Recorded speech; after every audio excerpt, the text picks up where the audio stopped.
when you look at the 80s and I look at Jordan, like it was like when he walked in, it was like, Jordan, watch out! Oh, wow. That's what everybody's been waiting on. The freeze out was real, and tonight I'm going to prove it. He's really good. I like him. I would pay to see him play. February 10th, 1985, shortly after midnight. A phone rings in a Chicago hotel room. On the other end is Charles Tucker, advisor to Isiah Thomas and Magic Johnson. Hours earlier, Tucker had been overheard at the Indianapolis airport terminal speaking openly to a Detroit reporter. His exact words: "We were talking about how good they got Jordan, but I think some of them thought we overdid some." Now, past midnight, Tucker is calling back to clarify, to spin, to damage control. These guys weren't serious about doing anything to Jordan. They just meant they weren't going to go out of their way for him. They played him hard, and he didn't get off. This phone call, buried in a 1985 newspaper, forgotten for decades, is the smoking gun. Most people who'd covered this story never found this. I did, and it changed everything. To understand the freeze-out, you first have to understand what Michael Jordan represented to the NBA's established stars. This skinny kid from Wilmington, North Carolina had turned NBA veterans upside down during the 1984 Summer Olympics. Bobby Knight, his Olympic coach, made a prediction that sounded insane at that time. This guy is going to be the greatest player that ever lived. The best basketball player that I've ever seen play. Jordan didn't wait to prove him right.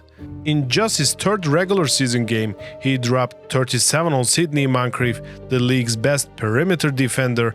That is when Jordan knew he could match anybody. By February, the rookie was leading the league in scoring at 28.2 points per game.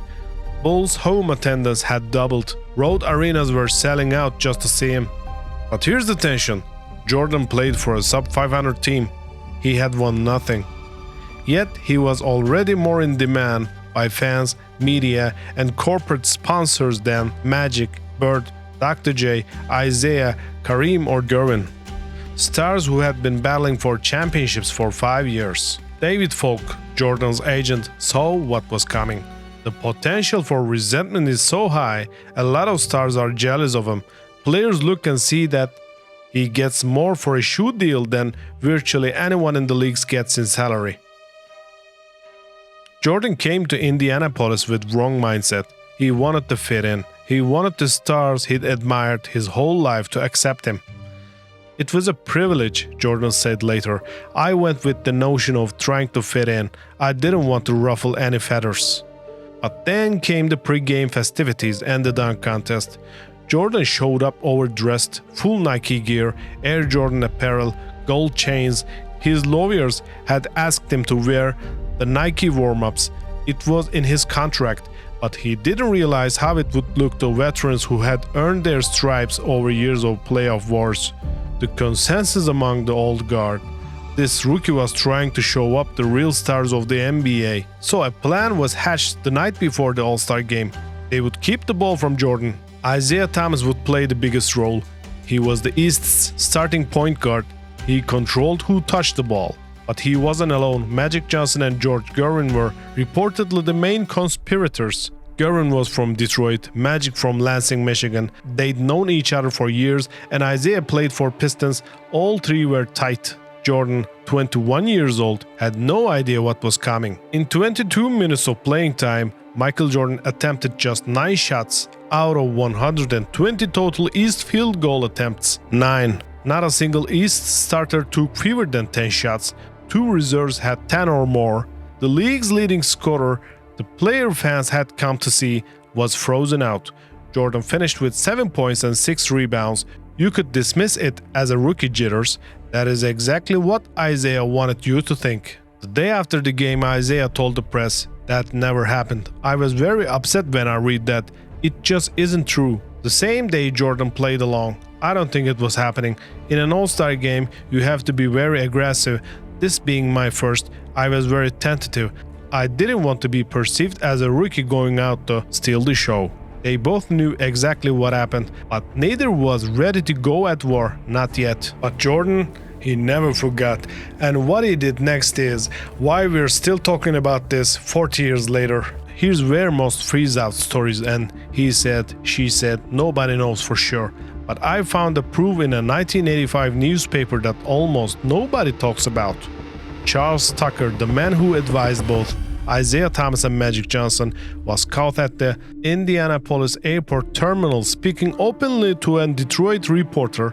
According to the source, we were talking about how good they got Jordan, but I think some of them thought we overdid it some. Let that sink in. How good they got Jordan. We overdid it. This wasn't a rumor. This was an admission from their own inner circle. Then came the midnight phone call. Tucker, realizing he'd said too much, called a Detroit writer to spin the story. The guys weren't serious about doing anything to Jordan. They just meant they weren't going to go out of their way for him. They played him hard and he didn't get off. They might have felt he was being a little cocky. The damage control confirms the crime. The freeze out was real and they knew it looked bad. 2 years later, in 1987, Jordan finally stopped protecting the old guard, asked about the freeze out, and he said, "That was the most hurting thing in my whole career. I didn't see any reason to be cocky because there was nothing to be cocky about. My lawyer asked me to wear Nike warm-ups during the dunk contest. I thought it was a normal procedure. It was my first All-Star game and I didn't know what was going on. Going back and looking at it, I wouldn't have done it had I known it would cause so much trouble." A 21-year-old kid humiliated on national television because he wore the wrong clothes. Jordan didn't say a word to Isiah about the freeze-out. He didn't need to. He marked the calendar for the next Pistons vs. Bulls game at the Chicago Stadium. 49 points. Crazy moves. One play in particular, Jordan blew past Isiah like he was standing still, rose up for a tomahawk jam that made the rim sound like an explosion. The replay showed him walking on the air, terrorizing the Pistons defense. This is how Jordan responded, not with words, with dominance. 7 years later, the Dream Team was being assembled, the greatest collection of basketball talent ever put on one roster. Isiah Thomas, a two-time NBA champion and 12-time All-Star, was conspicuously absent. Word got out that Jordan told several people he would not play on any team that included Isiah Thomas. Freeze out number 2. This time, Jordan was the one doing the freezing. Did he want him on the team? Well, I can't speak for Michael, but I don't think he wanted him on the team. I don't mind Michael Jordan saying, I didn't want Isiah to be on the Dream Team. I don't mind, if Larry Bird said, I don't want Isiah to be on the Dream Team. But if Scottie Pippen say, I don't want Isiah to be on the Dream Team. That's the problem. Man, come on. You can't say nothing. Okay, I got a 2009, Jordan's Hall of Fame induction, the night he was supposed to be gracious, to thank his peers, to take the high road. Instead, he looked directly at Isiah Thomas, George Gervin and Magic Johnson in the audience and talked about the freeze out. 24 years later, he still remembered, he still cared. And I'm gonna thank a couple people that you guys probably wouldn't even think that I would thank. Isiah Thomas, Magic Johnson, George Gervin. Now they say it was a so-called freeze out in my rookie season. I wouldn't have never guessed. You guys never froze me out because I was just happy to be there, no matter how you look at it. I wanted to prove to you, Magic, Larry, George, everybody, that I deserve to be on this level as much as anybody else. So you guys, I must say thank you very much for giving me that motivation that I desperately needed. Years passed, reporters asked Isiah about the freeze-out at every All-Star weekend, and he always tried to dismiss it.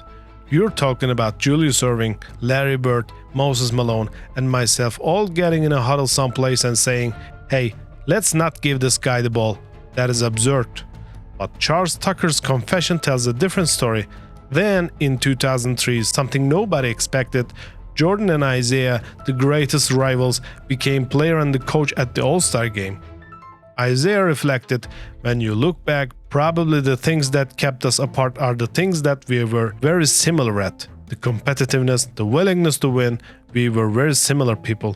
Jordan said, "We have come complete circle from that first All-Star game. I like to leave the game with a certain respect and a certain friendship that no one can say got off to a bad start. I have high respect for Isiah Thomas. Freeze out 1 and 85, freeze out 2 and 92. And then respect. The slack doesn't have to be forever, but the truth is forever. The freeze out happened. Now you know exactly how." That is the real story. If this changed how you see the Jordan-Isiah rivalry, subscribe. I've got more where this came from.